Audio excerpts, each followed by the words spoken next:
Ehad.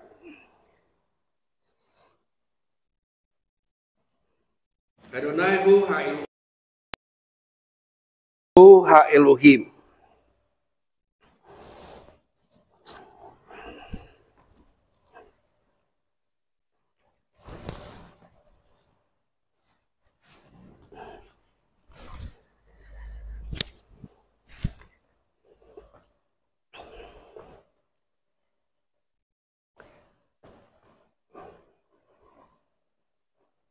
Pada sesi ini saya terdorong untuk membahas tentang penyembah benar.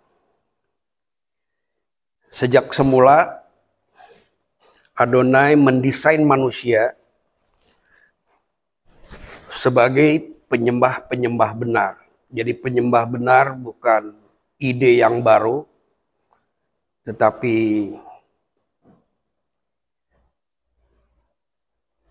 manusia diciptakan salah satunya adalah untuk menjadi penyembah yang benar. Ketika kebenaran itu diabaikan, dilanggar, dihindari, maka ada akibat-akibat yang membuat manusia tidak sejahtera, ya, kehilangan salom dengan Sang Pencipta.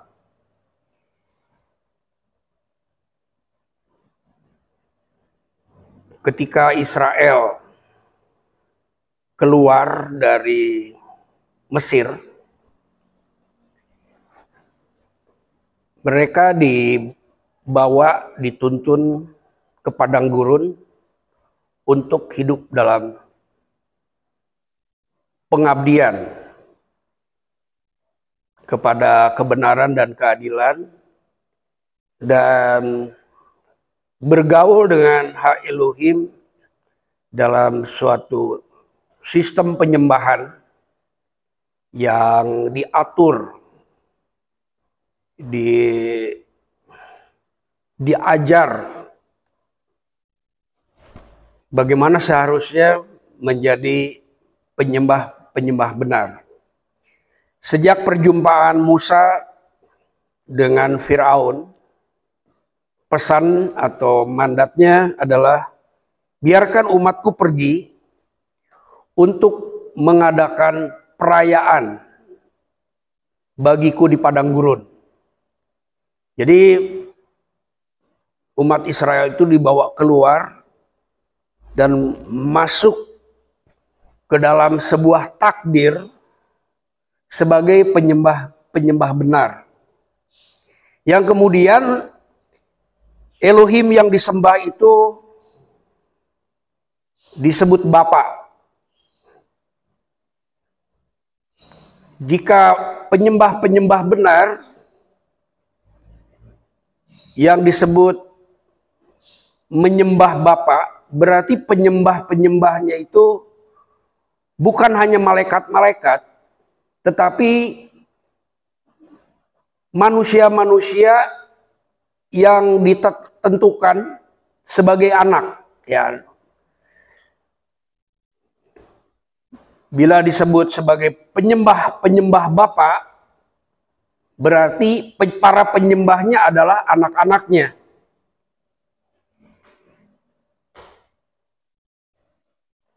Konsep itu sudah ditulis di dalam Torah pasal 14 ayat pertama. Di situ dikatakan, kitab Ulangan pasal 14 ayat pertama,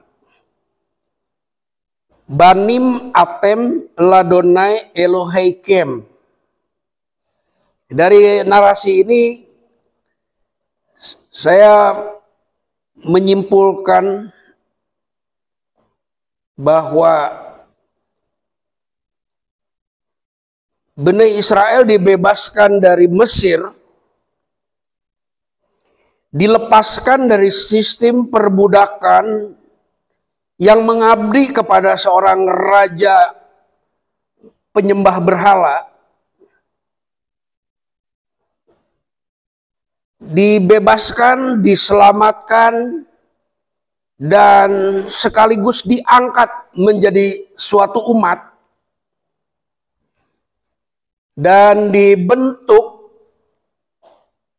untuk menjadi pribadi-pribadi yang memiliki status keputraan atau sonship, ya, masuk ke dalam pembentukan sonship, ya, keputraan. Di narasi lain dikatakan, kubawa anakku dari Mesir. Jadi Israel secara nasional ditetapkan sebagai anak, national son, ya. Jadi setelah dibebaskan dari masa-masa penindasan di Mesir, Israel bukan hanya dilepaskan, dibebaskan, atau dikeluarkan, tetapi sekaligus diangkat menjadi umat. Umat Elohim yang benar, Elohim yang hidup, Elohim yang kekal dan mulia. Elohim yang kudus. Itulah sebabnya orang-orang Yahudi menyebutnya Hakadosh Baruhu. Elohim yang kudus membangun suatu umat yang kudus. Diajar untuk melakukan hal-hal yang kudus. Musa pernah mengatakan di dalam Keluaran 15 bahwa Elohim yang kudus itu karena kemuliaannya. Engkau mulia karena kekudusanmu. Jadi bangsa yang kudus dibangun oleh Elohim yang kudus. Dengan cara-cara yang kudus, dengan pemahaman-pemahaman yang kudus, dengan tata cara yang kudus. Dan ada tindakan-tindakan iman yang berdasarkan firman untuk menguduskan mereka sebagai bangsa yang kudus, milik kepunyaan Elohim yang kudus. Dalam narasi tadi dikatakan, Banim atem ladonai Elohechem. Engkau adalah anak-anak Adonai. Jadi bangsa Israel ditakdirkan untuk menjadi anak. Dalam perjalanan selanjutnya, sejarah menunjukkan bahwa proses itu bukan proses yang sederhana. Dan tidak semua orang Israel dapat menerima dan bersedia dibentuk untuk menjadi anak-anak. Karena mereka adalah anak-anak darah dan daging. Diproses menjadi anak-anak Elohim atau disebut Benei Ha Elohim. Istilah Benei Ha Elohim ini bisa kita lihat di dalam kitab Roma pasal 8. Ya. Bahwa dengan sangat rindu seluruh makhluk, ya kita baca dulu ya.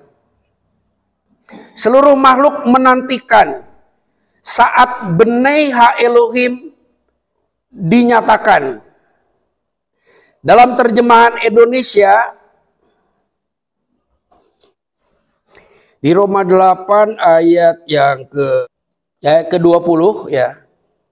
Karena seluruh makhluk telah ditaklukkan kepada kesia-siaan, bukan oleh kehendaknya sendiri tetapi oleh kehendak Dia yang telah menaklukkannya. Tetapi dalam pengharapan, karena makhluk itu sendiri akan dimerdekakan dari perbudakan kebinasaan, masuk ke dalam kemerdekaan Bnei Ha Elohim. Jadi ada satu saat di mana orang-orang percaya akan benar-benar dibebaskan dari perbudakan kebinasaan dan memasuki ke dalam kemerdekaan kemuliaan Bnei Ha Elohim. Di ayat yang ke-19 dikatakan, sebab dengan sangat rindu seluruh makhluk menantikan saat anak-anak Elohim dinyatakan. Jadi Bnei Ha Elohim itu suatu waktu akan dinyatakan. Bagaimana rupanya itu dijelaskan di ayat berikutnya, di ayat yang ke-29. Sebab semua orang yang dipilihnya dari semula, sejak pemilihan Abraham dan sebelumnya, tapi yang paling jelas pemilihan terhadap Abraham, Ishak dan Yakub, ya. Semua orang yang dipilihnya dari semula, mereka juga ditentukannya dari semula untuk menjadi serupa dengan gambaran anaknya. Jadi ada satu proses pembentukan dalam sebuah takdir atau predestinate, ya. Sehingga Yeshua Ben Ha Elohim itu menjadi yang sulung di antara banyak saudara.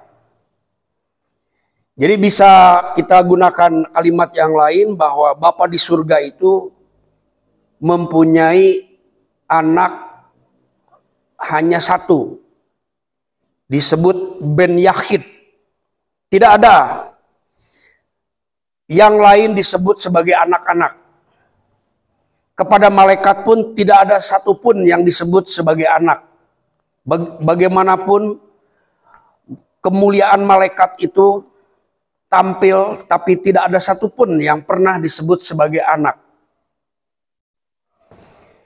Dan Bapa di surga hanya punya anak tunggal. Lalu anak-anak yang kelak akan dinyatakan itu adalah anak-anak adopsi. Anak-anak adopsi diangkat sebagai anak di atas dasar kepercayaan, ya, di atas dasar iman. Jadi anak-anak adopsi itu dilahirkan dengan kekuatan hukum ilahi. Bukan dilahirkan seperti manusia melahirkan anak manusia. Walaupun ada yang berpikiran bahwa sang pencipta itu tidak beranak. Tapi sang pencipta itu punya kuasa untuk memperanakan. Dengan kuasanya, dengan firman-Nya, dengan rohnya. Roh Kudus berkarya di dalam rahim seorang perempuan dan terbentuk embrio. Itu bukan berarti Tuhan beranak, tapi ada proses yang pernah disebutkan Yelad Teka, ya. Aku memperanakan kamu. Diperanakan dengan kekuatan firman-Nya. Jadi firman-Nya mempunyai daya kreatif untuk menciptakan. Maka daya kreatif itu sanggup memperanakan, bukan hanya menciptakan. Jika Elohim itu menciptakan dengan firman-Nya, maka memperanakan juga dengan firman-Nya. Dan itu selalu disertai dengan tanda-tanda yang menyertai, dan ada deklarasi yang dilakukan oleh Hak Elohim di hadapan para saksi. Kita bisa lihat waktu di Sungai Yordan, tepatnya menurut petunjuk dari para guide di Israel, bahwa tempat Yesua dibaptis itu namanya Ksar al-Yehud, ya. Ksar al-Yehud ini dulu adalah tempat barak militer Inggris ketika Inggris berada di Israel. Jadi selama itu mungkin sebagian orang tidak tahu bahwa itu adalah tempat yang asli, tempat di mana Yesua dibaptis oleh Yohanan Hamatbil. Nah, ketika baptisan itu dilakukan, maka ada satu visi yang jelas di mana Roh Elohim turun dalam rupa burung merpati. Jadi Roh Kudus memilih suatu rupa makhluk, ya, itu memilih burung merpati.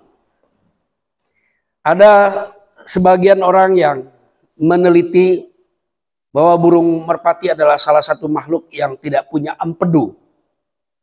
Satu gambaran di mana tidak ada kepahitan, artinya menggambarkan tentang kemurnian. Sehingga roh itu mengambil rupa. Dan bukan hanya sekedar rupa, tapi cara menghinggapi seseorang seperti burung merpati. Jadi dikatakan hinggap, ya, menghinggapi atau turun, elaf. Jadi menghinggapi dan kemudian mengontrol, menuntun. Dan setelah itu terjadi pada Yesua, maka ada deklarasi ilahi yang mengatakan, inilah anakku yang kukasihi. Kepadanya aku berkenan. Satu-satunya anak manusia yang mendapatkan deklarasi seperti itu di bumi. Dan itu disaksikan oleh Yohanes Pembaptis atau Yohanan Hamatbil dan orang yang ada di sekitar itu yang diizinkan untuk dapat mendengar suara itu. Lalu Yohanes mendeklarasikan bahwa Yesua yang dibaptisnya itu adalah Sheha Elohim, bukan Se Elohim, ya. Itu istilah yang kurang tepat, tapi Sheha Elohim, anak domba Hak Elohim. Jadi kalau ada nyanyian yang menulis Se Elohim, itu tidak sesuai dengan kaidah bahasa Ibrani. Jadi Yohanes menyatakan kepada semua orang, lihatlah Sheha Elohim yang mengangkut dosa dunia. Ikutilah dia, katanya. Jadi orang-orang yang dibaptis itu dituntun untuk bukan sekedar menjadi murid Yohanes, tetapi juga mereka dituntun untuk menjadi murid Yesua, meneladani Yesua, dan menerima pentahiran oleh darahnya. Karena tujuan dari baptisan adalah tahorah, ya, pentahiran. Tetapi mikveh atau pembaptisan itu belum cukup. Jadi harus mengalami pengalaman pentahiran dalam iman kepada darah Sheha Elohim. Dan selanjutnya kita bisa lihat bagaimana pemberitaan dan kesaksian tentang Yesua itu disampaikan. Nah, kemudian di dalam kesaksiannya ada seorang rasul menyampaikan pengetahuan firman seperti yang ditulis di dalam Yohanes 1. Di situ dikatakan pada mulanya adalah hadafar. Hadafar itu bersama-sama Ha Elohim, dan hadafar itu Elohim. Itu saya baca di dalam teks yang kitab suci berbahasa Ibrani dari Bible Society. Hadafar adalah Elohim. Hadafar bersama-sama dengan Ha Elohim. Itu bisa diartikan hadafar dan Ha Elohim itu adalah Echad. Lalu di ayat-ayat berikutnya ada firman yang mengatakan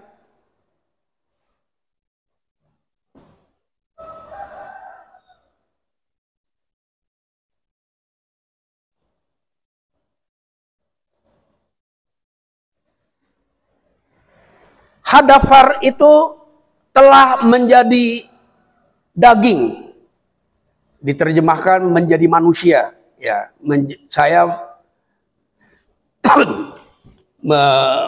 melengkapi pemahaman dengan firman itu telah menjadi manusia Yahudi. Ya, kedengaran mungkin agak sedikit tajam dan ini tidak bermaksud rasial, ya. Tetapi ini bicara tentang fakta bahwa firman itu menjadi manusia dilahirkan oleh seorang ibu Yahudi. Seorang yang dilahirkan ibu Yahudi adalah Yahudi. Tidak bisa yang lain. Hukum itu berlaku sampai hari ini. Seseorang yang dilahirkan oleh wanita Yahudi adalah Yahudi.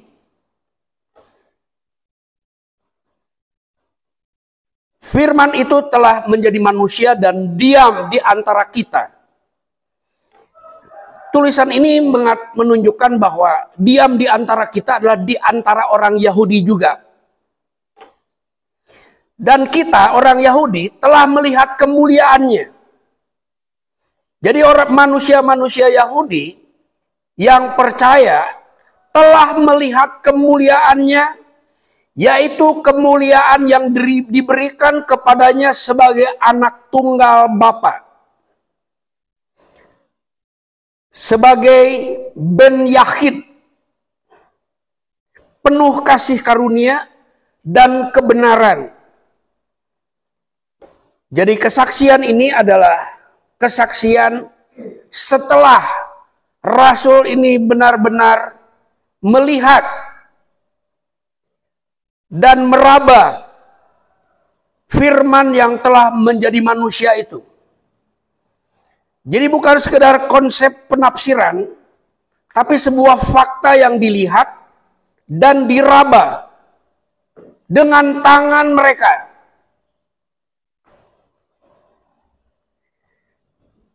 Di ayat sebelumnya dikatakan, di ayat 10, ia telah ada di dalam dunia, dunia dijadikan olehnya, tetapi dunia tidak mengenalnya. Jadi dunia ini tidak benar-benar mengenal siapa yang menciptakannya. Ketika yang menjadikan itu ada di tengah-tengah mereka, mereka tidak mengenalnya. Ia datang kepada milik kepunyaannya. Pada abad pertama, yang dapat disebut sebagai milik kepunyaannya adalah bangsa Yahudi. Kenapa saya tidak menyebut sebagai bangsa Israel? Karena sebagian Israel telah hilang. Jadi yang eksis itu adalah bangsa Yahudi. Tetapi orang-orang kepunyaannya itu tidak menerimanya. Ada penolakan yang hebat dari sebagian orang Yahudi. Dari orang-orang kepunyaannya itu, bahkan penolakannya itu sampai berdarah-darah dan mati di kayu salib. Penolakan yang sangat hebat.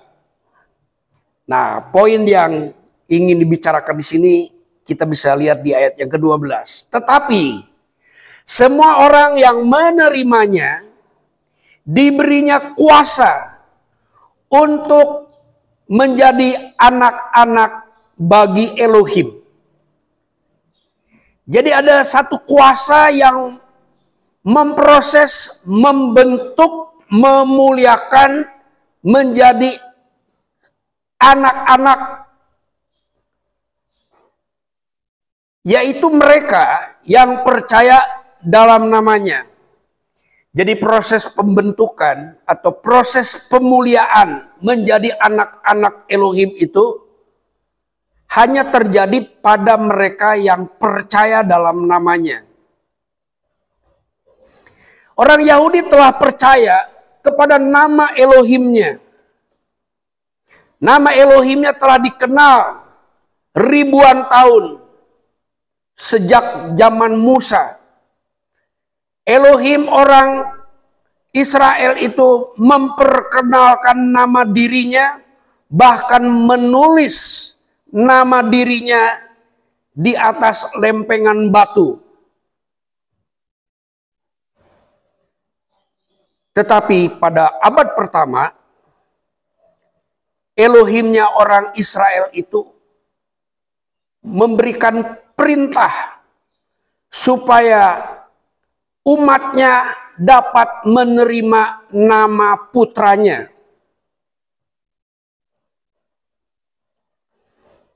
Di dalam nama putranya ada keselamatan. Jadi menerima atau percaya kepada nama putranya adalah perintah Elohim Abraham, Ishak dan Yakub. Dan narasi itu kita bisa temukan di surat Yohanes. Bahwa inilah perintahnya supaya kita percaya kepada nama anaknya. Itu ada ya ayat seperti itu. Saya belum bisa menunjukkan saat ini, itu bisa dicari ya. Nah, jadi semua orang yang menerimanya diberi kuasa. Ada kuasa untuk mengerti, ada kuasa untuk memahami secara komprehensif, ya. Ada kuasa yang memberdayakan orang yang percaya. Kuasa itu memberdayakan. Ada empowerment yang terjadi di dalam hidup orang yang percaya dalam namanya.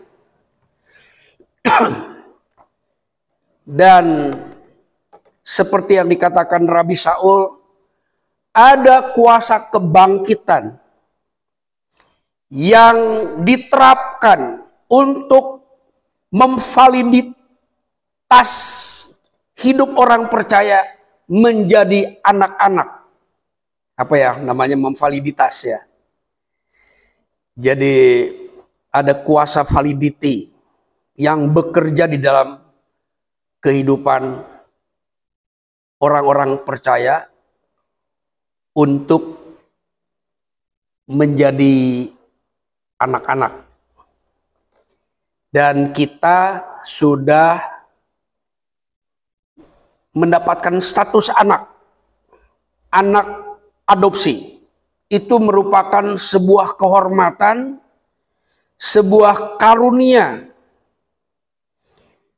Makhluk-makhluk yang berdarah daging ini dipanggil, ditentukan, dimuliakan untuk memiliki kemuliaan hak Elohim sebagai anak-anaknya. Tidak ada Elohim yang pernah, ya tidak ada Elohim lain yang pernah mempunyai konsep seperti ini, apalagi mempunyai kuasa yang dapat menjadikan semuanya ini. Dan itu berada di dalam masa-masa pengharapan. Ya. Karena kita yang percaya diselamatkan dalam pengharapan. Hari ini kita belum bisa melihat bagaimana rupa Bnei Ha Elohim itu, tetapi sekali kelak kita akan melihat rupa yang sebenarnya seperti apa diri kita setelah kita melewati proses validitas sebagai anak. Ya.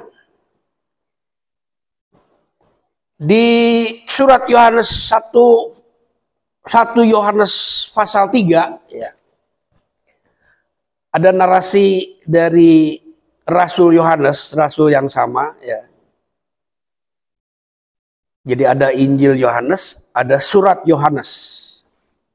Ada kesaksian Yohanes, ada pengajaran atau Taurat Yohanes ya. Itu 1 Yohanes pasal 3. Di sini dikatakan begini. Lihatlah betapa besarnya kasih yang dikaruniakan Bapa kepada kita. Yang disebut Bapa di sini adalah Elohim Israel. Sehingga kita disebut Yeldei Elohim atau anak-anak Elohim ya. Memang kita adalah Bnei Elohim. Karena itu dunia tidak mengenal kita, sebab dunia tidak mengenal Dia. Sulit untuk memahami tentang anak-anak Elohim kalau tidak mengenal Elohim itu sendiri. Dan pengenalan akan Elohim itu sudah beribu-ribu tahun dipahami oleh bangsa Israel dari tulisan-tulisan yang ditulis oleh para nabi dan juga para rasul Mesias yang memberikan pengajaran yang begitu baik ya. Saudara-saudaraku yang kekasih, di ayat yang kedua, sekarang kita adalah Bnei Elohim. Tetapi belum nyata apa keadaan kita kelak. Akan tetapi kita tahu bahwa apabila Hamasyah Ben Ha Elohim menyatakan dirinya, kita akan menjadi sama seperti Dia, sebab kita akan melihat Dia dalam keadaannya yang sebenarnya. Saya ingin memberikan sedikit penjelasan dari pemahaman yang saya dapatkan dari pembacaan kitab suci. Kita orang-orang percaya tidak akan menjadi sama dengan Bapa di surga. Itu konsep itu tidak ada di dalam Injil. Tetapi menjadi sama seperti Mesias. Menjadi sama seperti putra Bapa. Bukan sama dengan Bapa. Ya, jadi kalau ada yang mengajarkan kita akan sama dengan Bapa dengan mengacu kepada Matius 5 ayat yang terakhir. Hendaklah kamu sempurna seperti Bapamu yang di surga. Itu tidak berarti bahwa kita akan mengalami kesempurnaan yang sama dengan Bapa di surga. Tidak begitu pengertiannya kalau kita lihat di dalam versi Ibrani. Karena di dalam versi Ibrani katakan kamu harus tamim. Tamim itu tidak bercela. Maksudnya Bapa itu tidak bercela sebagai Bapa. Dan kita sebagai anak-anaknya tidak bercela sebagai anak-anak. Bukan sama dengan Bapa. Ya. Jadi ketidakbercelaannya yang harus sama dengan Bapa. Bukan sama dengan Bapa. Ketidakbercelaan sebagai anak dan ketidakbercelaan sebagai Bapa itu sesuatu yang berbeda. Jadi di dalam ayat ini dikatakan sangat jelas bahwa kita yang percaya akan diberi kuasa sampai kita menjadi sama seperti anak tunggal Bapa. Ya. Sebab kita akan melihat Dia. Kita tidak akan pernah dapat melihat Bapa di surga. tapi kita akan dapat melihat putranya, Yeshua HaMashiach Tuhan kita. Sama seperti rasul-rasul ketika melihat Ben Ha Elohim itu setelah bangkit dari antara orang mati. Mereka tidak melihat hantu, karena Yeshua mengatakan hantu itu tidak bertulang. Tetapi Ben Ha Elohim itu bertulang, lalu dia memperlihatkan celah yang ada di lambungnya, dan murid-murid ada melihat tulang, ya. Jadi kebangkitan itu bangkit bersama tulang-tulangnya, dan tulangnya bisa dilihat. Itulah hidup kekal. Jadi kita akan melihat dia sebagaimana rasul-rasul pernah melihat dia dalam keadaannya yang sebenarnya. Dan saya sangat yakin kita akan melihat kemuliaan yang jauh lebih besar dimanifestasikan ketimbang yang pernah dilihat oleh rasul-rasul. Bukan berarti dia mengalami perubahan, tetapi daya lihat kita pada waktu, daya lihat rasul-rasul pada waktu dia melihat Yeshua bangkit dari antara orang mati, itu daya lihatnya lebih mulia dengan daya lihat yang akan dimiliki pada waktu Yeshua datang pada kali yang kedua. Seperti pemazmur berkata, dalam terang aku akan melihat terang. Ya. Jadi pada zaman rasul-rasul itu terangnya tidak seterang pada waktu kedatangan Yeshua yang kedua kali. Tentu saja berbeda, karena situasi dan kondisi para rasul juga masih manusia-manusia yang lemah dan diliputi keraguan-raguan pada waktu itu. Bahkan ada orang yang tidak mampu melihat Yeshua, seperti dua orang yang sedang mengadakan perjalanan ke Emmaus, dan Yeshua ikut berjalan bersama-sama dengan mereka seperjalanan Sabat, ya kira-kira 2,5 km. Kalau itu hari Sabat, ya.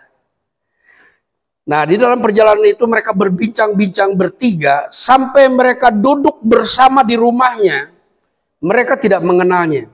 Ada satu kegelapan yang meliputi mereka sehingga mereka tidak bisa melihat Yeshua setelah bangkit dari antara orang mati. Tapi kemudian ketika Yeshua memecahkan roti, maka ada terang yang membuat murid-murid itu dapat melihat dengan sebenarnya Yeshua yang telah hidup, yang telah bangkit dari antara orang mati itu. Itu menunjukkan bahwa kondisi rasul-rasul masih diliputi oleh selubung, ya, yang terus disingkapkan.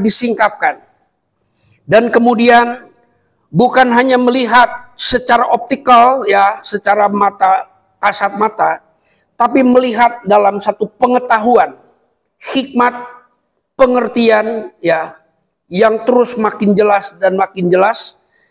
Dan itu bisa kita lihat dari tulisan-tulisan yang mereka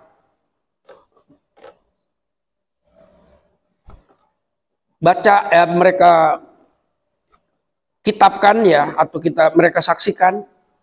Kita melihat ada perkembangan daya lihat mereka setelah mereka mengenal Yeshua dengan lebih benar dan lebih benar lagi. Paulus pernah berdoa kepada Bapa di surga supaya jemaat Efesus itu mendapatkan hati yang makin terang untuk mengenal dia. Jadi proses mengenal dia ini ada penyingkapan-penyingkapan dengan terangnya yang terus makin terang, makin jelas. Dan ini hanya terjadi bagi kehidupan orang yang haus dan lapar akan kebenaran. Nah, kita kembali kepada penyembah-penyembah benar, ya. Karena topiknya ini saya ingin menekankan tentang makna yang kami dapatkan selama ini. Jadi pada waktu itu ada perbincangan antara orang Yahudi dan perempuan Samaria. Orang Yahudi itu bernama Yeshua. Orang Samaria itu tidak tahu siapa nama orang Yahudi itu dan mengapa mau bercakap-cakap dengan orang Samaria, padahal ada satu norma yang berlaku di kalangan Yahudi bahwa orang Yahudi itu tidak boleh berbincang-bincang dengan orang Samaria. Ada satu pertikaian antara orang Yahudi dengan orang Samaria, dan pertikaian itu sampai kepada tingkat dogmatika. Siapakah orang Samaria itu? Orang Samaria kita bisa pahami dari kitab Raja-Raja pasal 17. Ya. Kitab Raja-Raja pasal 17, di situ ada penjelasan asal muasal orang Samaria. Dan di situ dikatakan bahwa orang Samaria adalah kelompok yang ditransmigrasi oleh pemerintahan Asyur. Setelah pemerintahan Asyur menawan bangsa Israel Utara, keturunan Efraim, ya, sebagian besar keturunan Efraim itu diserbu dan ditawan, lalu disebarkan, dan mereka bercampur melalui kebudayaan, mungkin juga keagamaan, ya, dan juga perkawinan. Nah, setelah itu terjadi, maka pemerintah Asyur mengembalikan orang-orang yang telah tercampur itu dan dikembalikan, ditransmigrasi ke Samaria. Dan orang-orang Samaria itu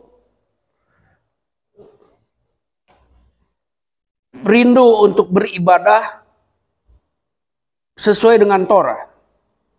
Mereka punya sidur, mereka punya tempat penyembahan, mereka juga punya mesbah di Gunung Gerizim, ya.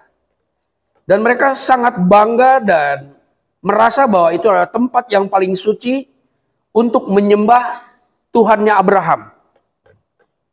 Sedangkan orang Yahudi yakin berdasarkan firman Tuhan bahwa tempat menyembah itu adalah di Yerusalem. Nah, kedua pemahaman itu tentu saja berseberangan antara orang Yahudi dan orang Samaria. Tetapi perjumpaan antara Yeshua dengan orang Samaria, dengan perempuan Samaria ini, ada satu kalimat yang menyatakan telah tiba saatnya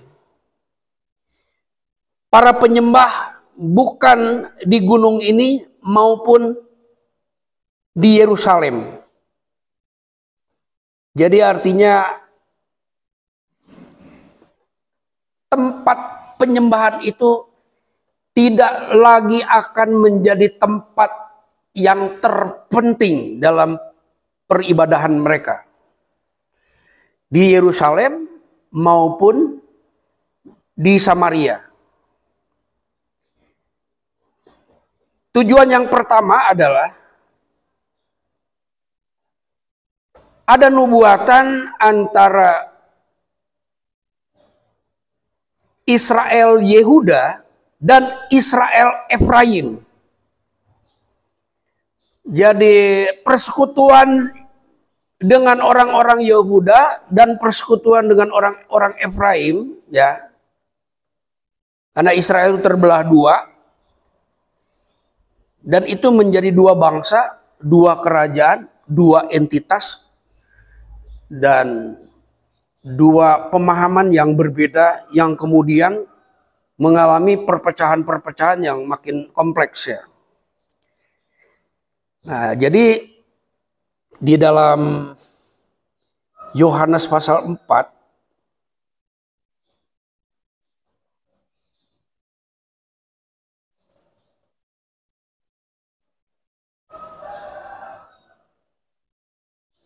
Di situ ada perbincangan antara Yeshua, orang Yahudi, ya. Perempuan itu benar-benar tahu bahwa itu adalah pria orang Yahudi, ya, pria Yahudi. Dan Yeshua juga tahu bahwa wanita itu adalah perempuan Samaria. Orang Yahudi dan orang Samaria berpegang kepada Torah. Walaupun mungkin pemahamannya agak ada perbedaan-perbedaan di area tertentu, ya.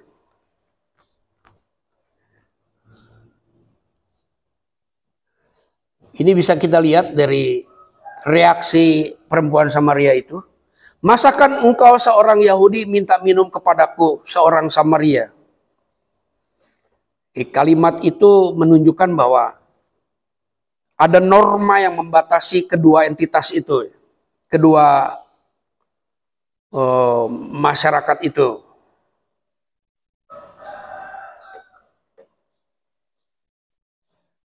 Lalu di ayat yang ke-11 di Yohanes 4, Adoni katanya, engkau tidak punya timba, sumur imangat dalam. Dari manakah engkau peroleh air hidup itu?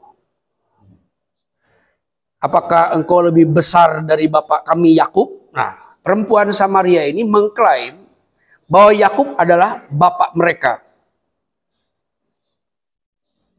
Jadi setelah orang Samaria itu berada di Israel Utara, mereka terbentuk oleh Torah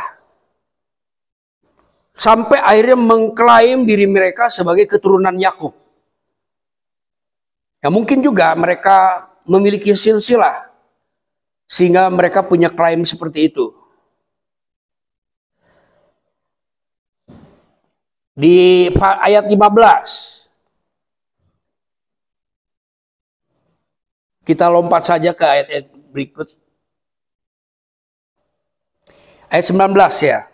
Adoni, ya Adoni itu tuanku. Sir, kalau orang Inggris mungkin bilangnya sir gitu ya. Nyata sekarang kepadaku bahwa engkau seorang nabi. Kita lihat di sini perempuan Samaria ini sudah lama sekali tidak pernah berjumpa dengan nabi. Nabi kebanggaan orang Samaria itu adalah Elia. Ya, karena Elia banyak berkiprah di pegunungan Efraim, ya, di Samaria. Dan Elia lah yang mengembalikan orang Israel Utara untuk memanggil Hashem, ya. Kita bisa lihat sejarahnya tentang Elia dan orang Israel Utara. Nah, orang Samaria ini ada di Israel Utara. Di ayat yang ke-20 perempuan ini mengatakan, nenek moyang kami, yaitu Yakub, ya, menyembah di atas gunung ini. Itu gunung Gerizim. Jadi sampai hari ini masih ada situs tentang tempat penyembahan orang-orang Samaria itu. Dan mereka punya imam-imam, punya sidur, punya gulungan Torah Samaria, ya, dan punya tradisi.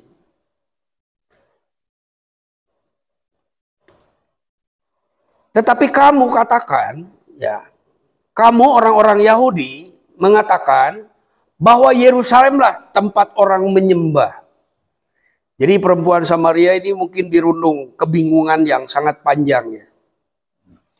Mau menyembah di Yerusalem sesuai dengan kitab suci, tetapi orang Yahudi mencegahnya. Karena orang Samaria itu dianggap goyim, ya, dianggap bangsa lain. Karena pernah orang Samaria itu dinyatakan sebagai Lo-ami. Ya, di kitab Hosea itu ada kata Lo-ami. Lo-ruhamah. Artinya status sebagai umat itu sudah dinyatakan hilang. Ya. Lo-ami itu bukan umatku, bukan umat Hashem. Lo ruhama itu bukan mendapatkan rahmat. Artinya tidak ada rahmat lagi yang Israel, ya. Nah, jadi orang Yahudi sangat fanatik sampai hari ini bahwa Yerusalem lah satu-satunya tempat menyembah. Dan itu tempat yang sangat penting. Dan dijaga dengan nyawa, dijaga dengan persenjataan yang canggih. Tetapi di dalam Yesua ada yang jauh lebih penting dari konsep itu, ya, yaitu kita bisa lihat di ayat-ayat berikut. Kata Yesua kepada perempuan itu, "Percayalah kepadaku, hai perempuan, ya, hai perempuan Samaria, saatnya akan tiba." Jadi abad pertama itu saatnya sudah terjadi. Saatnya akan tiba bahwa kamu, ya, kamu orang Samaria akan menyembah Bapa bukan di gunung ini dan bukan juga di Yerusalem. Artinya ada dimensi yang jauh lebih penting dan lebih tinggi dari gunung Samaria, dari gunung Gerizim, maupun dari gunung Moria. Ya, kedengaran bagi orang-orang yang tidak percaya Yesua ini sesuatu yang dianggap asing, ya, atau dianggap aneh. Tapi Yesua mengatakan seperti itu. Walaupun di ayat yang lain Yesua mengatakan, "Jangan kau bersumpah demi Yerusalem, karena Yerusalem adalah Kiryat Melek Raf." Jadi Yerusalem itu tempat yang sangat penting karena itu adalah kota bapaknya. Kota Ha Elohim. Kota Hashem, ya. Lalu dilanjutkan, "Kamu orang Samaria, ya, termasuk para goyim ini, kamu menyembah apa yang tidak kamu kenal. Kami menyembah apa yang kami kenal." Kata kami ini artinya orang Yahudi itu menyembah apa yang dikenal. Dikenal dari mana? Dari sejarah. Karena Elohimnya pernah menyatakan diri dalam sejarah. Dan juga di dalam kesaksian kitab suci. Jadi pengenalan orang Yahudi kepada Elohimnya itu pengenalan yang lebih baik dari bangsa-bangsa lain. Yesua mengakui tentang pengenalan sebagai bangsa Yahudi kepada Elohimnya. Kami menyembah apa yang kami kenal. Menyembah apa yang kami tahu. Orang Samaria belajar mengenal Elohim dari kitab suci. Kalau kita lihat dalam sejarah, orang Samaria itu adalah sisa bangsa yang pernah menolak pengenalan akan Elohim. Itu kita bisa tahu di kitab Raja-Raja maupun di dalam kitab Hosea. Bahwa orang Samaria adalah suatu entitas, suatu masyarakat yang pernah menolak pengenalan akan Elohim, menolak mesbah di Yerusalem, menolak. Jadi ada sistem kerajaan yang menolak penyembahan di Yerusalem, menolak imam-imam, dan bukan hanya menolak tapi memecat para imam-imam Lewi. Sehingga orang-orang Lewi itu pergi ke Yerusalem, bergabung dengan keluarga Daud pada zaman perpecahan antara keluarga Daud dan Yerobeam. Hari rayanya pun dirubah. Dan banyak lagi konsep-konsep penyembahan yang mengalami inovasi setelah perpisahan dengan keluarga Daud. Nah, sisa orang Samaria ini adalah sisa yang kembali kepada Torah. Tetapi Yesua bilang, walaupun kamu belajar Torah, kamu tidak mengenal apa yang kamu sembah. Jadi jangan kita berpikir kalau kita belajar Torah, oh berarti kita sudah mengenal dia dengan benar. No. Ya. Belum tentu. Nanti kita bisa lihat. Karena keputraan itu akan didukung oleh pengenalan yang benar. Hosea pernah mengatakan di dalam pasal 4 ayat yang ke-6 atau pasal ke-6 ayat 4. Di situ dikatakan, umatku binasa karena kurang mengenal Elohim. Lack of knowledge. Tidak memiliki atau kurang memiliki kapasitas pengetahuannya. Tidak memadai untuk mengenal Elohim dengan benar. Walaupun belajar Torah. Jadi ada orang-orang yang merasa bangga dengan Torah. Saya juga bangga dengan Torah. Tapi itu tidak cukup. Nah, pengenalan ini penting karena pengenalan ini memberdayakan kita untuk mengenal Dia dengan benar.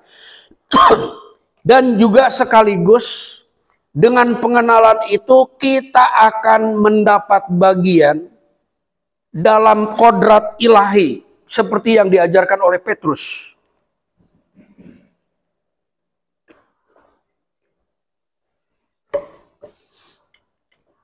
Kita bisa baca bahwa pengenalan itu akan membawa kita kepada kualitas manusia yang memiliki kodrat ilahi, divine nature.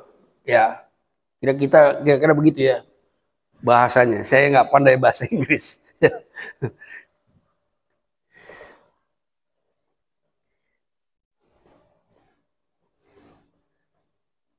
Jadi pengenalan ini akan memberdayakan kita. Jadi pemahaman secara logika, ya, secara iman, pengetahuan spiritual itu akan memberdayakan kita sehingga kita mendapat bagian dalam divine nature. Firman yang menjadi manusia itu adalah divine nature, ya. Itulah sebabnya dikatakan akan menjadi serupa dengan Dia.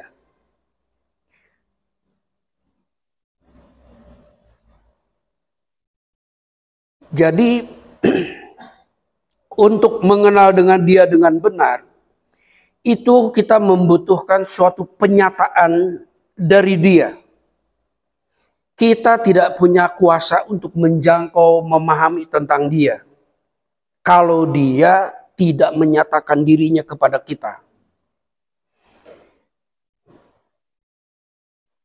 Dalam bahasa Ibrani dikatakan hitgalut, ya, sebuah revelation.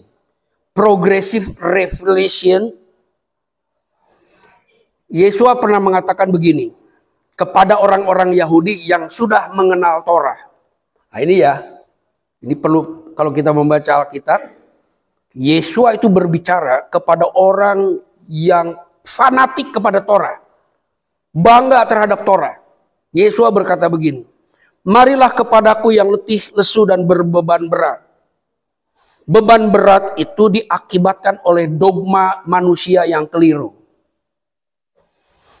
Bukan beban karena belum bayar kontrakan, ya, tapi beban karena pengajaran-pengajaran yang keliru. Marilah kepadaku. Belajarlah kepadaku. Ada terjemahan yang lebih tepat. Learn of me.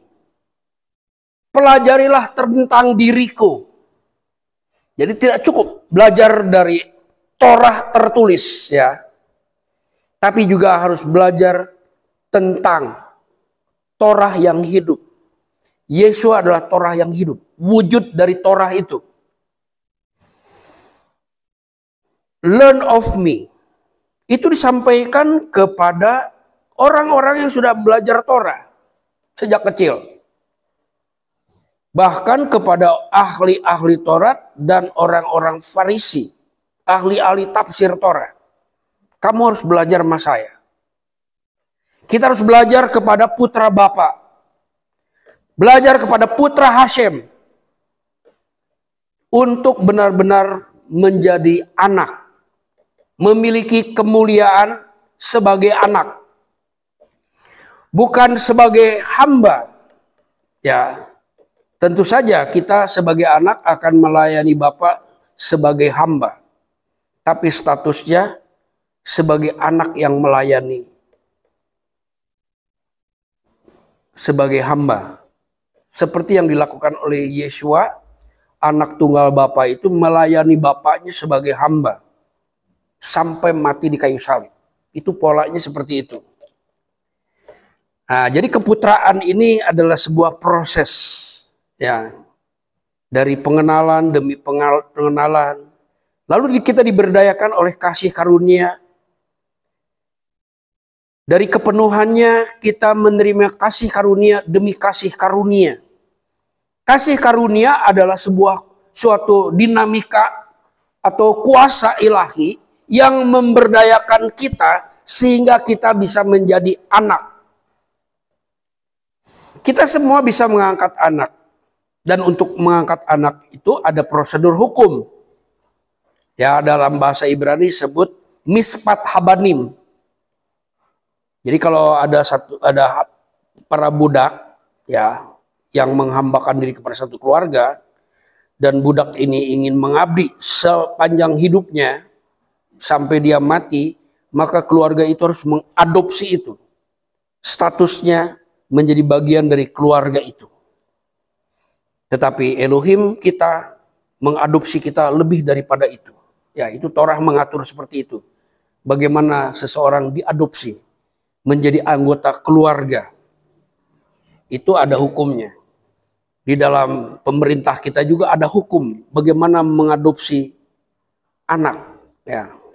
Saya pernah dilibatkan dalam satu pelayanan mengadopsi 40 bayi dengan bermacam-macam kasus. Ya.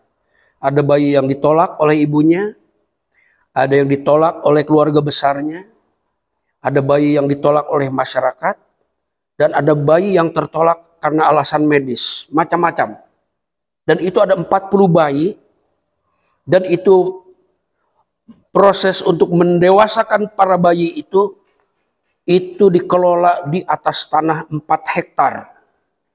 Jadi saya pernah terlibat dalam pelayanan itu.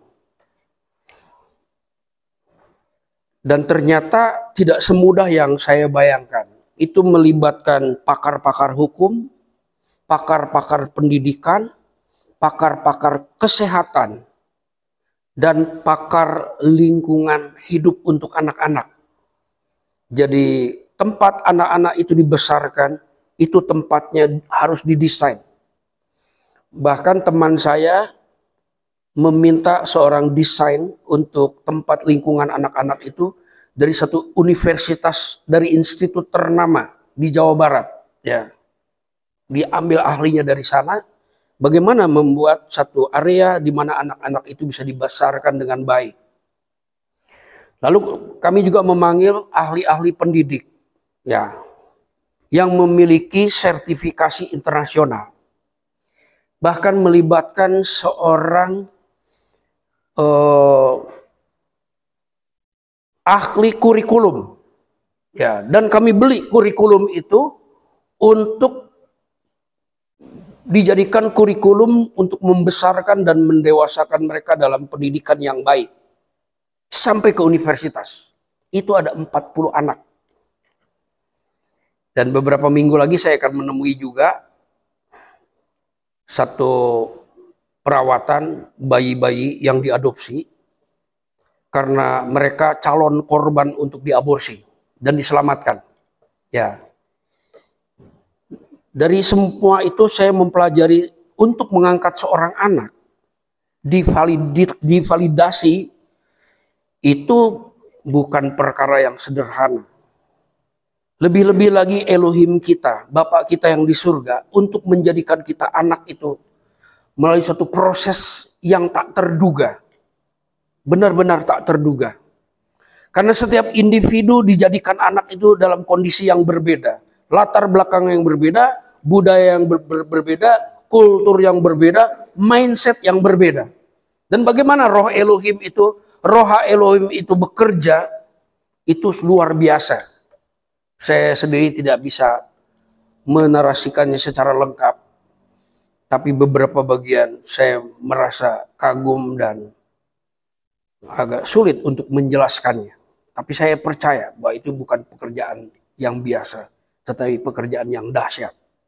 Bagaimana manusia yang terdiri dari darah dan daging ini ditentukan, dipanggil, ditentukan, dan dimuliakan. Ada proses glorifikasi yang terjadi pada orang-orang yang percaya untuk menjadi anak-anak. Dan anak-anak inilah yang disebut penyembah-penyembah benar. Penyembah dalam roh, ya kalau lihat tadi di Yohanes pasal 4 itu, di ayat 23 dikatakan bahwa penyembah-penyembah benar akan menyembah Bapa.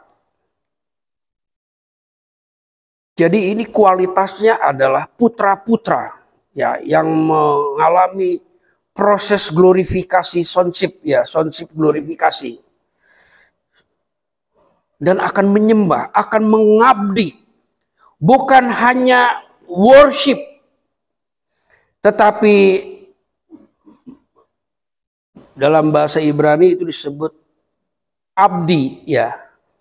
Abdi, mengabdi. Bukan hanya menyembah. Semua makhluk bisa menyembah, tapi tidak semua makhluk bisa mengabdi. Mengabdi kepada Elohim yang Maha Kudus, itu bukan perkara yang sederhana.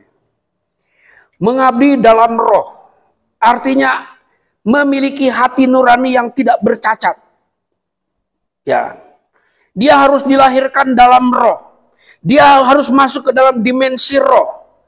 Dia yang tadinya dilahirkan di dalam daging, dia harus dilahirkan kembali di dalam roh. Ada satu pengalaman kelahiran baru di dalam roh.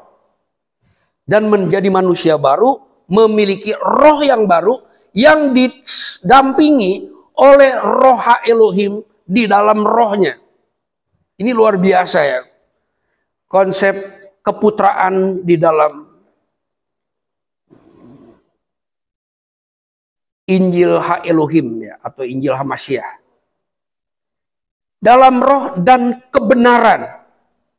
Emet ya. Jadi harus ada konsep kebenaran yang menyeluruh ya, konstruktif dan produktif. Jadi kebenaran yang dipelajari bukan setahun 2 tahun. Tapi sejak zaman Nuh, zaman Melkisedek, zaman Abraham, Ishak dan Yakub, zaman Yosua, zaman Musa, zaman Yosua, zaman Samuel, zaman Raja Daud, zaman Salomo, zaman Yohanes Pembaptis, sampai di abad pertama dan sampai sekarang. Dan itu penyingkapannya itu terus dari tahap ke tahap dan setiap tahapnya bersifat mujizat. Jadi dilanjutkan di ayat 23 ini, sebab Bapa Elohei Israel itu ya, Hakados Baruhu itu menghendaki penyembah-penyembah demikian.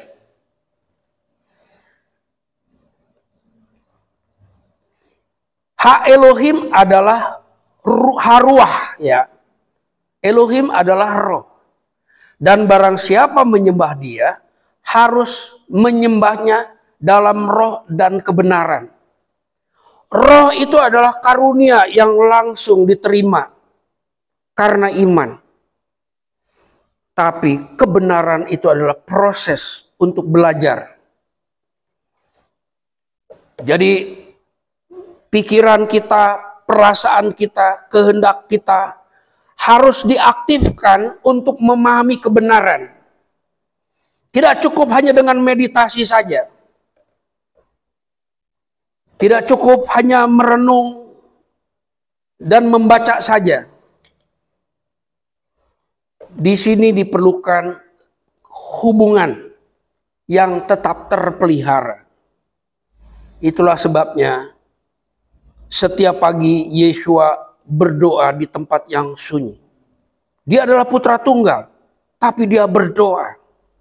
Dia memelihara relasi dengan Bapaknya supaya kebenaran itu nyata dalam hidupnya. Dia tidak terlepas dari sumber kebenaran. Yesus adalah kebenaran. Tapi kebenaran itu ada sumbernya, yaitu Bapa. LH Emet. Di dalam doanya Yesus berkata, Engkaulah satu-satunya LH Emet. Engkaulah satu-satunya Elohim kebenaran yang telah mengutus Yesua. Itu kalimat yang pertama yang Yesua nyatakan sebagai pengakuan terhadap Bapaknya di dalam Yohanes 17 ayat yang ketiga. Ayat yang kedua. Engkaulah Emet. Apa adalah kebenaran? Yesus pernah berkata, akulah jalan, kebenaran dan hidup. Tetapi kebenaran itu ada sumbernya, yaitu Bapaknya sendiri. Ini luar biasa sekali. Tetapi di dalam tahap selanjutnya kita bisa melihat apa yang harus terjadi di dalam kehidupan jemaat. Kita bisa lihat di dalam kitab Efesus ini yang terakhir saya harus bacakan. Tetapi saya tidak akan terlalu banyak menjelaskannya. Karena saya sangat berharap kita semua akan mendapatkan satu penyingkapan demi penyingkapan dari Roh Kudus yang ada di dalam kita. Roh Elohim yang berdiam di dalam kita setelah kita percaya kepada putranya. Paulus berkata begini di dalam Efesus 1 ayat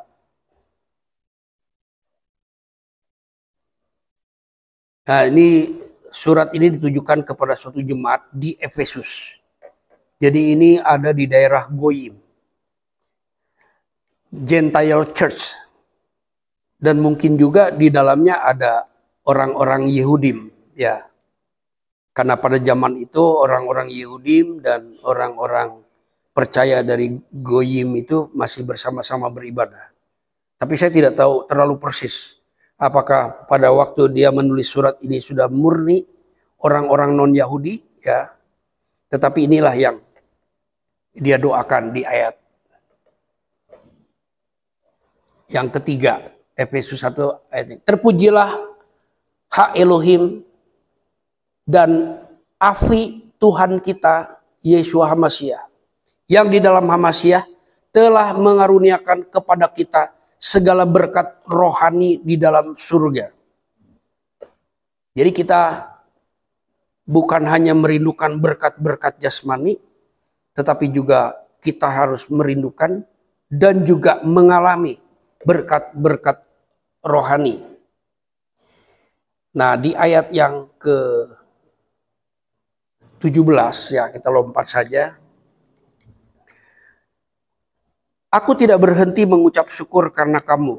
Jadi dia mengucap syukur karena perkembangan yang ada di jemaat Efesus. Dan aku telah mengingat kamu dalam doaku. Jadi dia Rabi Saul seorang rabi pendoa syafaat. Jadi dia bukan hanya melayani, dia bukan hanya mengajar, tapi dia berdoa untuk jemaat yang dilayaninya. Ada jam-jam doa yang dia lakukan untuk perkembangan jemaat yang dia layani. Dan meminta kepada Elohe Adonenu Yeshua HaMashiach. Jadi dia meminta kepada Bapa, ya. Dan meminta kepada Elohe Adonenu Yeshua HaMashiach, yaitu Bapa Hakavod, ya, Bapa yang mulia itu, supaya ia memberikan kepadamu roh hikmat dan wahyu untuk mengenal dia dengan benar. Nah, ya. Jadi walaupun mereka sudah mendengar tentang Yeshua, mereka sudah lahir baru, mereka sudah penuh dengan Roh Kudus, mereka juga sudah belajar Torah, tapi Paulus masih meminta supaya jemaat itu menerima roh hikmat dan wahyu. Ada revelation yang terus berkesinambungan untuk mengenal Dia dengan benar.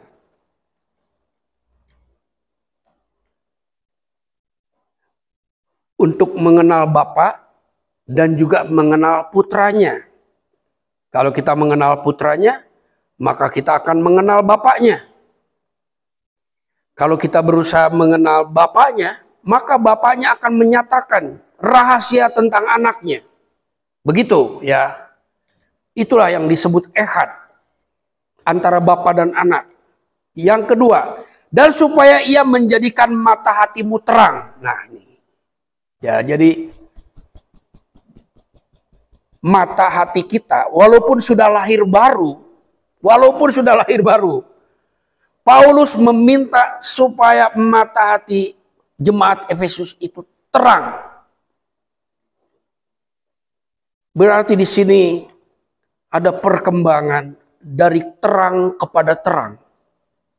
Ada terang yang lebih terang dari terang yang pernah didapat sebelumnya. Seperti tadi saya sudah katakan, ya apa yang ditulis oleh seorang pemazmur. Dalam terang aku melihat terang. Ketika Elohim menciptakan langit dan bumi, sebelum ada matahari, terang itu sudah diciptakan hari pertama. Jadi matahari yang sangat terang itu diciptakan dalam terang. Jadi terang itu luar biasa.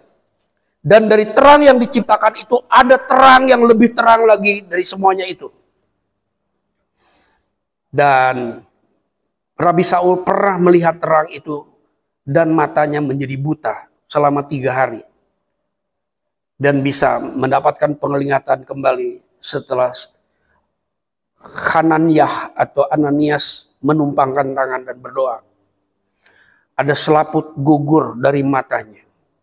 Selaput yang pernah menghalangi dia ketika dia membaca Torah.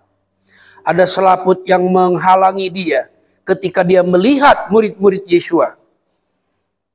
Saya tidak tahu apakah Rabi Saul pernah berjumpa secara fisik sebelum Yesua dibangkitkan. Atau mungkin Rabi Saul ini sedang berada di sekolahan ketika Yesua berjalan melayani di Yerusalem. Jadi ada yang menyelubungi dia. Sampai akhirnya Tuhan memakai seorang hambanya bernama Hananiah menumpangkan tangan sampai selaput itu gugur. Itu membuktikan bahwa sepintar-pintarnya kita belajar Torah, harus ada terang. Harus ada terang yang baru. Kita harus dilepaskan dari selaput atau selubung. Ada selubung untuk umat Tuhan, ya, untuk orang Israel. Ada selubung bangsa-bangsa. Saya lupa ayatnya, tapi ada satu ayat bahwa Tuhan akan menyingkirkan selubungnya orang Israel dan juga akan menghilangkan selubung bangsa-bangsa. Nah, jadi di sini Paulus berdoa kepada jemaat Efesus yang penuh dengan Roh Kudus, ya, yang sudah lahir baru, yang sudah belajar Injil dan sudah menjadi jemaat yang aktif. Sehingga di ayat 16 Paulus merasa bersyukur melihat perkembangan itu, tetapi itu tidak cukup. Sehingga Paulus berdoa kepada Bapaknya Tuhan Yesua, ya, supaya Bapa itu memberikan roh hikmat. Jadi pengetahuan tidak cukup. Kita memerlukan hikmat yang dari atas. Kita membutuhkan pewahyuan, satu penyingkapan yang terus-menerus yang disebut oleh kalangan mesianik sebagai progressive revelation. Supaya menjadikan mata hatimu terang, agar kamu mengerti pengharapan apakah yang terkandung dalam panggilannya, betapa kayanya kemuliaan bagian yang ditentukannya bagi orang-orang kudus. Jadi roh hikmat dan wahyu ini adalah untuk mengenal Dia, untuk menjadikan mata hati kita terang, ya, dan untuk mengerti tentang pengharapan. Pengharapan sebagai anak-anak yang sedang diproses ini. Kalau kita tidak mengerti pengharapan, maka kita akan diganggu dengan keraguan-keraguan.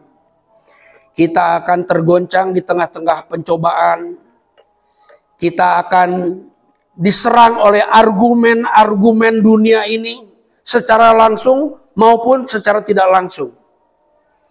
Melalui interaksi sosial, langsung maupun melalui media sosial. Di akhir zaman ini kita membutuhkan roh hikmat dan wahyu untuk mengenal Dia dengan benar. Yang berikutnya,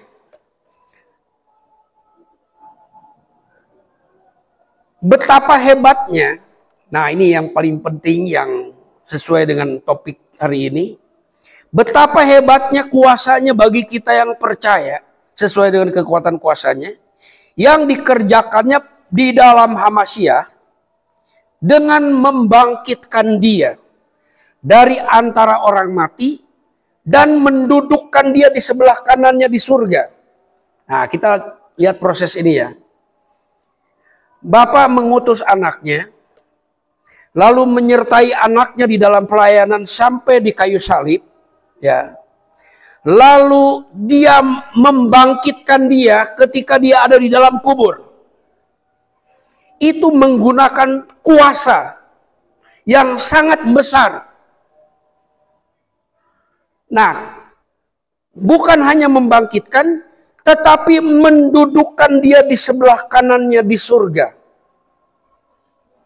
Untuk mendudukkan seseorang di sebelah kanan, di dalam satu kerajaan, itu bukan perkara sederhana, ya. Di dalam kerajaan Salomo, yang boleh duduk di sebelah kanan Salomo itu adalah ibunya. Jadi Batseba. Jadi kalau ada orang-orang menyampaikan permintaan resmi kerajaan, demi kehormatan Salomo, orang itu harus meminta melalui dan atas restu ibunya Salomo. Itu bisa kita pelajari dalam kitab Raja-Raja. Dan Salomo bisa melihat raut wajah ibunya. Apakah ibunya itu berkenan kepada permintaan itu atau tidak? Salomo bisa mengerti itu. Dan apabila raut wajah ibunya itu menjadi gangguan bagi Salomo, maka Salomo tidak akan segan-segan melaksanakan eksekusi. Nah, itu kita bisa tarik hikmatnya ketika kita mempelajari kerajaan pada zaman Salomo. Bagaimana Salomo menata dari mulai meja makan sampai di istana. Sampai ratu-ratu dari kerajaan-kerajaan datang menghadap Salomo sambil memberikan persembahan untuk meminta informasi bagaimana menata kerajaan itu sedemikian rupa. Dan mereka menyerahkan barang-barang berharga, menukarkan dengan pengetahuan Salomo. Dan bukan hanya itu, para pemimpin-pemimpin bangsa itu datang mengucapkan ucapan bibir yang memuliakan Tuhannya Salomo. Diberkatilah Hasem yang menjadikan, yang mendudukkan anak Daud di dalam tahta bapaknya. Jadi baru, jadi ada ucapan baru dari siapa? Ratu Seba, ya. Ratu Seba itu pernah menyampaikan pemujaan di istana Salomo, mengucapkan baru Hasem Elohe Israel yang telah mendudukkan seorang anak di kursi Daud, katanya. Itu luar biasa ya, ucapan berkatnya dari seorang ratu yang datang dari Seba itu. Ya, jadi hikmat itu kekayaan sampai ditukar dengan kekayaan yang sangat besar. Nah, jadi ketika kita berada di dalam penyertaan Ruach Elohim, itu ada kuasa yang hebat yang dipakai oleh Roh Elohim untuk memvaliditi kita, untuk memvalidasi kita sebagai anak. Saya tidak punya narasi yang saya yakin saya tidak punya.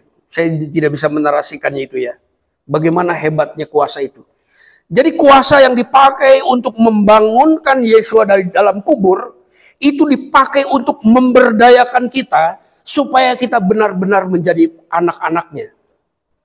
Ya sekali lagi ya, saya ucapkan ini kalimat yang bagus ya.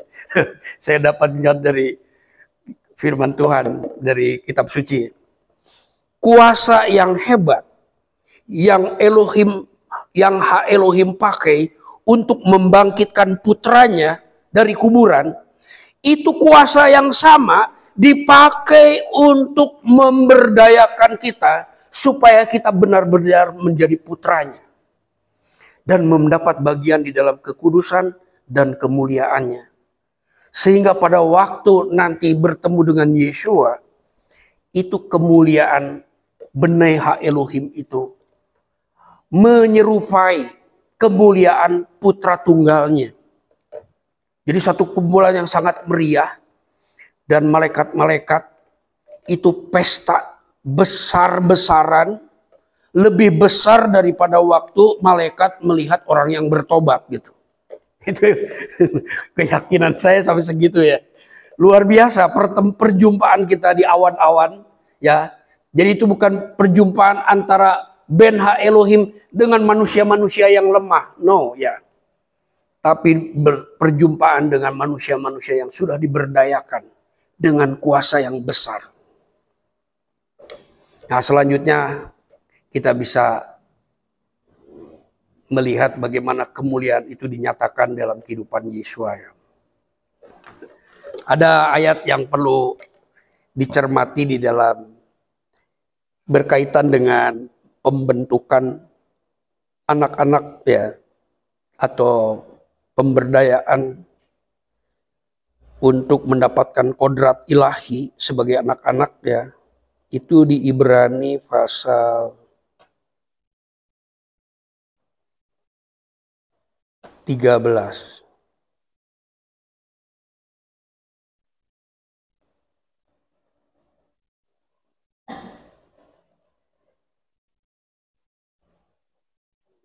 Atau 12. Saya udah banyak lupa menghafal ayat-ayat.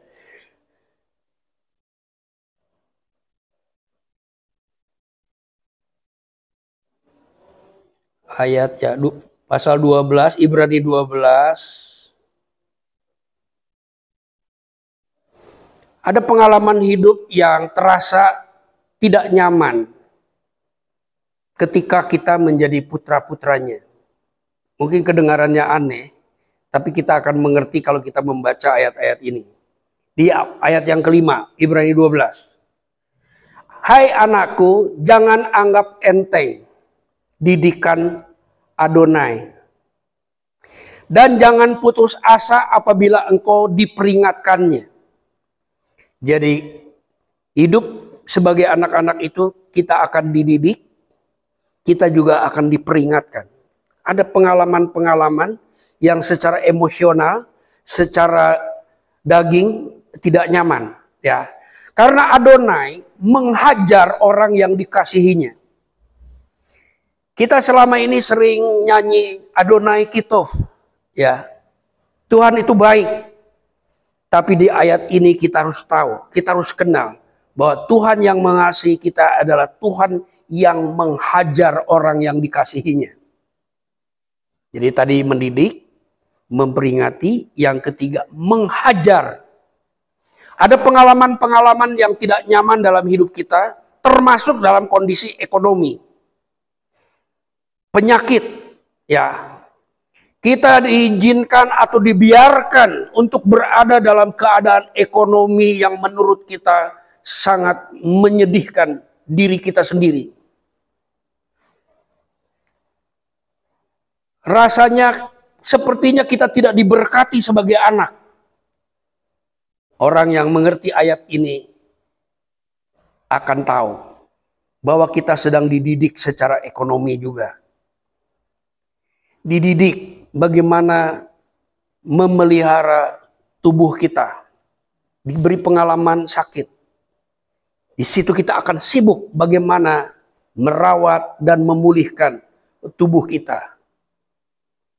Kita memilih air yang baik, ya. Kita berusaha memilih makanan yang baik. Kita akan memilih obat yang sesuai dengan kebutuhan tubuh yang sedang sakit. Kita semua akan berjuang. Di situ kita akan belajar betapa luar biasanya tubuh yang Tuhan berikan ini. Dan kita dididik untuk memelihara apa yang Tuhan percayakan sampai kita akhirnya memahami bahwa kita harus mempersembahkan tubuh kita dengan kudus. Ya. Bahwa kekudusan bisa ditunjukkan dengan cara bagaimana kita memperlakukan tubuh kita. Tubuh kita tidak akan masuk ke surga. Tapi untuk beribadah sebagai penyembah-penyembah benar, kita harus merawat tubuh kita. Ada seorang hamba Tuhan yang terkenal. Hamba Tuhan ini pernah membangkitkan orang mati 23 orang termasuk istrinya. Namanya Smith Wigglesworth dari Inggris ya. Sekali waktu dia bertemu dengan seorang pemuda yang melayani sebuah gereja dan kakinya buntung sejak lahir, tidak ada kaki satu. Ketika sedang makan, lalu hamba Tuhan berkata, besok kamu beli sepatu, katanya. Malam itu anak muda ini gelisah, tidak bisa tidur, sampai akhirnya dia terdorong untuk pergi ke toko sepatu pagi-pagi. Jadi waktu toko itu baru dibuka, langsung dia masuk. Saya mau beli sepatu. Yang jualan sepatu itu geleng-geleng kepala. Kenapa ini orang kakinya buntung mau beli sepatu gitu. Dan akhirnya karena mendesak, akhirnya penjual itu memberikan sepatu yang kira-kira cocok dengan ukuran kakinya. Dan ketika sepatu itu dipasang, itu keluar kaki baru. Dan benar-benar baru. Dan itu mujizat yang menggemparkan ya. Dan banyak mujizat-mujizat lain yang dilakukan melalui pelayanan hamba Tuhan itu.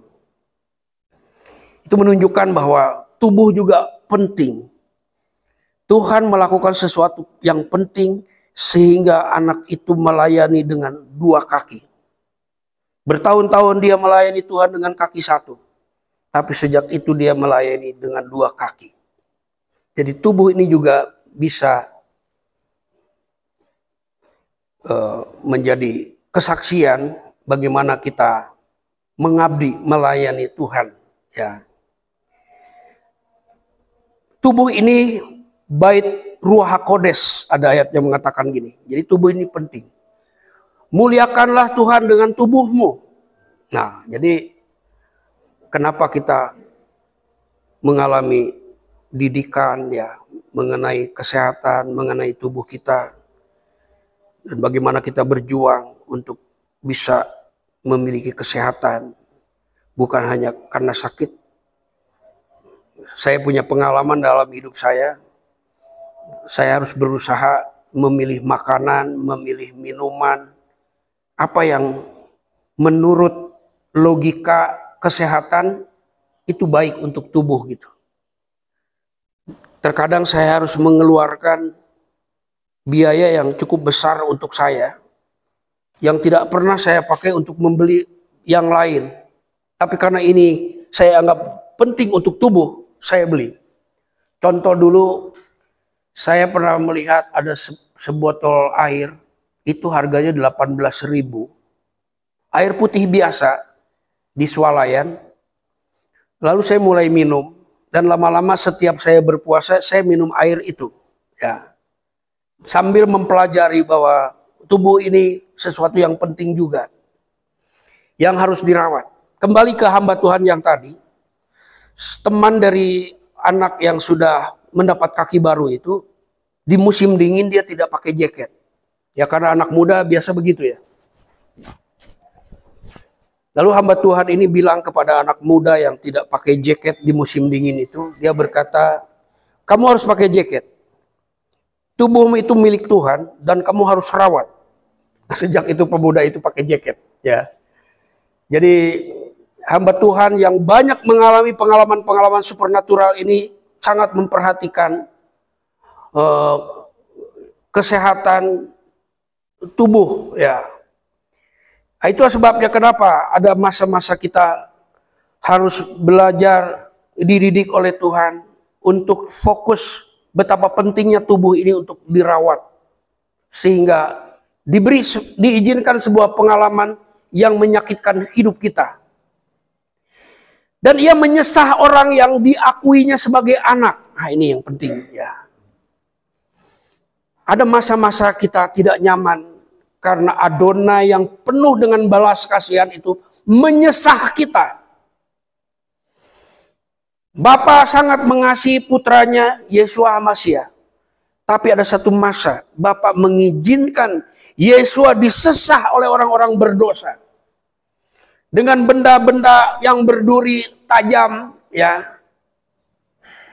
Seperti diremukkan.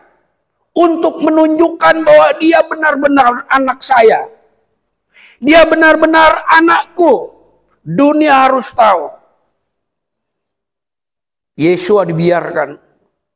Disesah oleh orang-orang berdosa. Adonai menyesah orang yang diakuinya sebagai anak. Kita sudah diakui sebagai anak. Dalam ayat-ayat yang sudah dibacakan tadi. Maka kita harus menyadari. Jika kita disesah. Kita disesah sebagai anak yang dikasihi. Sebagai anak yang diakui. Mungkin situasinya tidak baik. Secara ekonomi, secara kesehatan. Secara banyak hal dalam pergumulan-pergumulan kita. Sehari-hari ya. Dalam pelayanan kita, dalam peribadahan kita. Ada suasana-suasana yang kita merasa disesah. Bahkan ada ayat yang menunjukkan hak Elohim membiarkan Rabi Saul yang mengerjakan pelayanan luar biasa itu disesah oleh roh jahat. Sampai dia mengatakan inilah duri dalam daging. Dan ayat berikutnya mengatakan justru di tengah-tengah kelemahanmu, kuasaku menjadi sempurna katanya. Nah, jadi begitulah bagaimana kesempurnaan sebagai anak-anak itu dinyatakan itu melalui satu masa-masa yang disebut penderitaan. Kita membutuhkan kesabaran, membutuhkan kerendahan hati, membutuhkan ketekunan, dan membutuhkan hubungan yang tetap terpelihara dengan Elohim, dengan doa-doa yang kita naikkan.